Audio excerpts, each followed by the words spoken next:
4 of the barn reno today. As you can see behind me, we're making some progress. It's been a lot of work, a lot more than what I hoped it would have been. I was hoping to get onto another project by now, but anyway, we're going to start on part 4. We're going to build some gates today. I'm going to show you how I do that. We'll put the hinges on, get it mounted, show you a couple of ways that might make it a little bit easier for you. So I'll give you a walkthrough here quick, and then we're going to get to work. Alright folks, I'll give you a quick walkthrough here. So as you come through, this will be the left side here. This will be our first pen. This is the opening that we're going to build a gate for. That's the last one we got to build a gate for. Come down here, we got the second pen on this side. We already got the gate built for it. That one, we just got to finish leveling out the dirt inside and then throw some bedding in there and stuff, and we'll be good to go.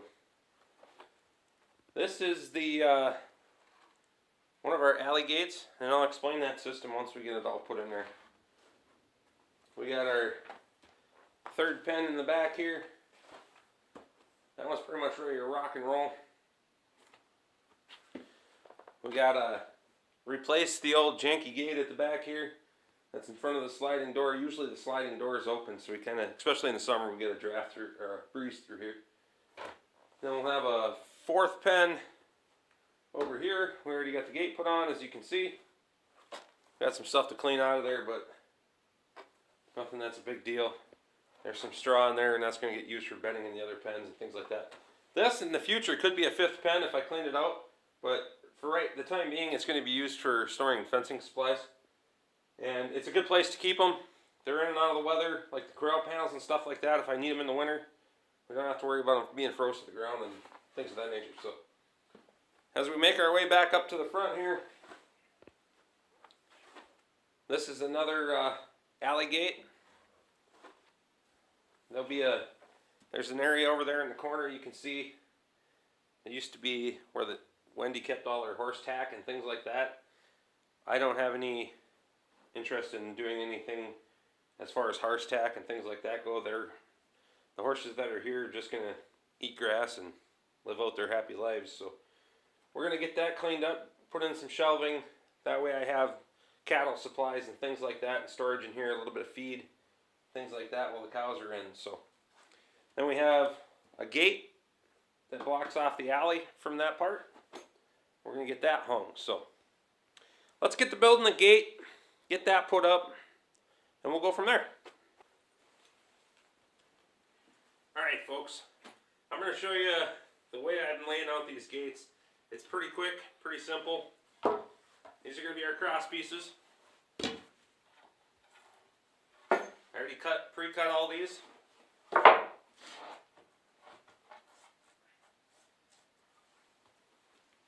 Take them, lay them out. Approximately 90 degrees here, put one nail in the corner. Another cross piece.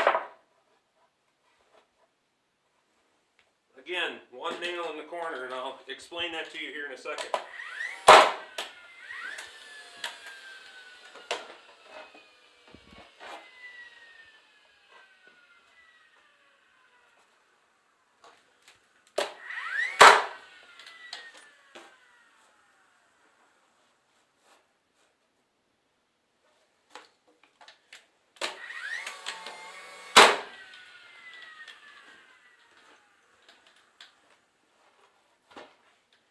Now, the reason you only want one nail in each corner is so we can square this gate up. So I'll measure diagonal, 67 3/4. Diagonal the other way,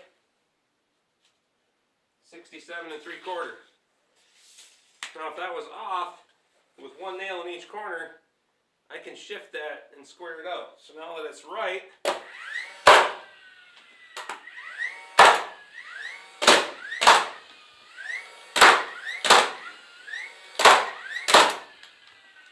now we can go back and nail it off, and now it's more rigid.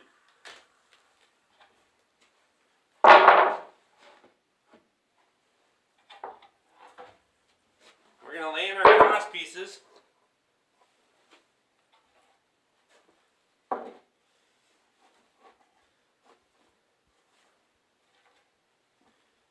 Now you notice a couple of these were scraps that I had laying around, so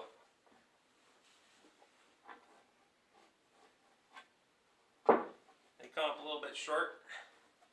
But so do I sometimes. So now we can go back and equally space them a little bit.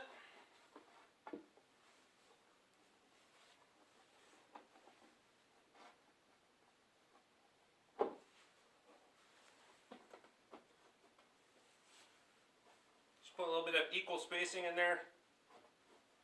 More for aesthetic appeal than anything. If you want to just throw them on there, have at her.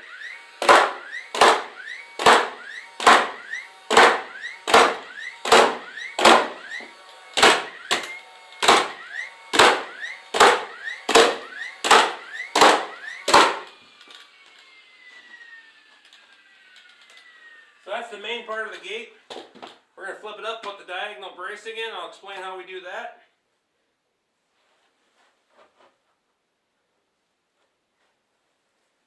Now what I'm doing here, folks, is I want to match this side of the board up with this corner of the top piece.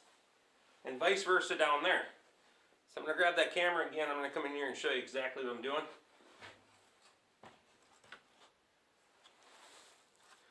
So we want this edge of the board to line up with this corner. Like that. And we want to mark that board right where they intersect. Where they intersect over here on the other side of the board, we want to put a mark there. We want to do the same thing down on the ground. Okay, so you can see my mark right there. And right there, we're going to draw a diagonal line across those, and that'll be our angle. Now one thing to keep in mind here, folks, when you're putting this diagonal brace in, pay attention to which side you're putting your hinges on. Because if you're I'm putting the hinges on this side. So I want this diagonal brace to run from the top outside corner down to the bottom inside corner, because it creates the bracing that you need. If you run it the other way, that door can actually still sag. So we're going to get this nailed on. We got a couple of pieces to put on the outside.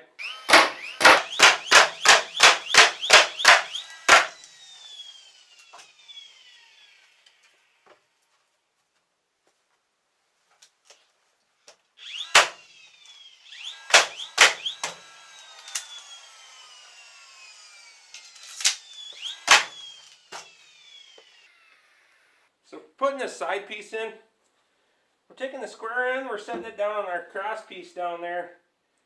And the same principle applies, is you want to mark where that board and your diagonal brace intersect on each side.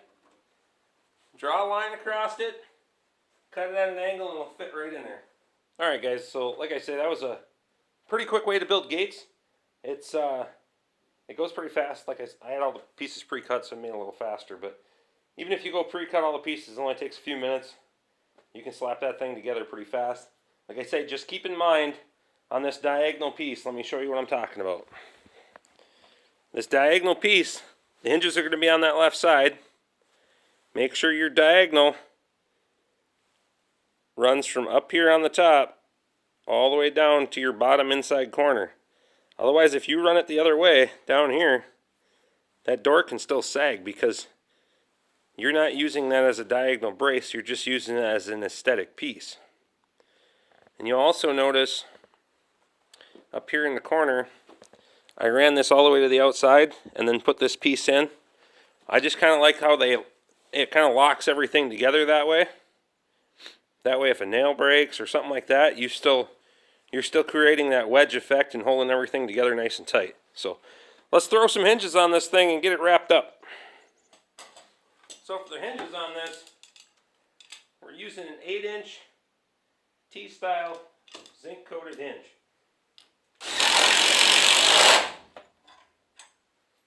We're attaching it with 5/16 by 1.5-inch leg screws. We're not using the conventional screws because they're too short, they're too small, they break off, they tear out, so we're going with leg screws on this.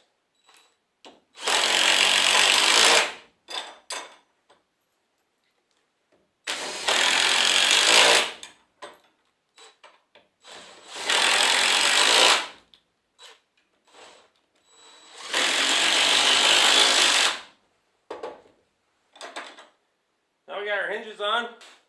You notice I got that little block down there. That's what we're going to set our gate on.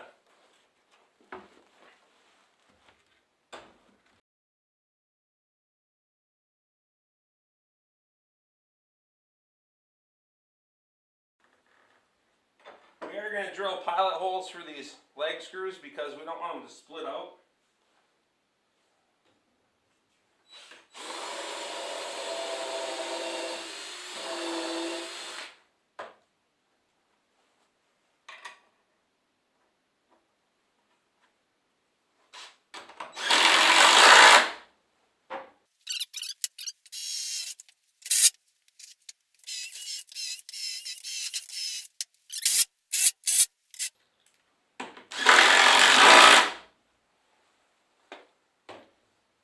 Kick our block out.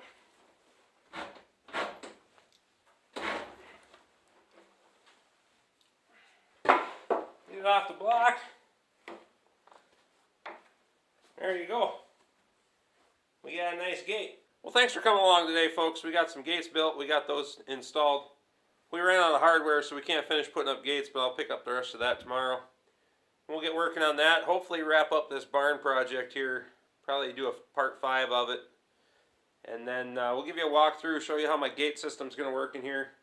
As you can see from behind me, nice part about having this wider alleyway is we got the Kubota in here. It's got the dump box on it, so I can get to cleaning up these pens and start getting things ready. So I'm going to get to doing that, and I do appreciate you guys watching. Click that subscribe button if you haven't. Hit the like button, leave questions and comments below, and we'll see you again next time.